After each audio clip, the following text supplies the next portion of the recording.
ये वाली चीज़ है ना, ये बहुत ही फेमस हो रहा था, ट्रेंडिंग में जा रहा था, सब ट्राई कर रहे थे, तो हमने सोचा चले हम भी ट्राई कर लेते हैं। ये है बेबी बेल चीज़ है, तो काफ़ी महंगा है ये।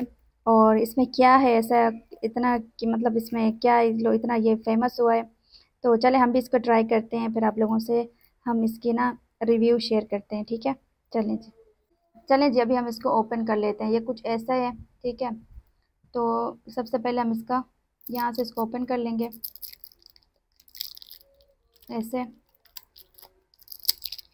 इतना ये ना लोग मतलब पता नहीं क्या है इसको, मैं इतना चीज़ लवर नहीं हूँ, लेकिन फिर भी ट्राई करते हैं कैसा है ये, ठीक है।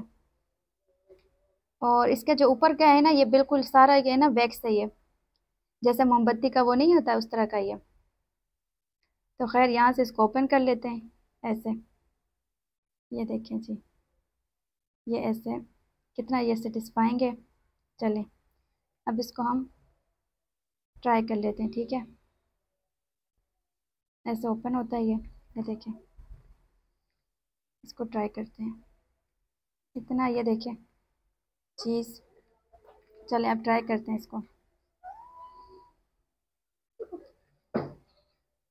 हम्म, इतना महंगा, और कोई इसमें कोई ख़ास बात नहीं है। जैसे सिंपल एक चीज़ होता है ना आम, ये भी वैसे ही है। लेकिन पता नहीं इतना महंगा क्यों है, और ये कितना इतना मतलब वायरल क्यों हुआ है। मुझे लगता है सिर्फ इसकी पैकिंग की वजह से।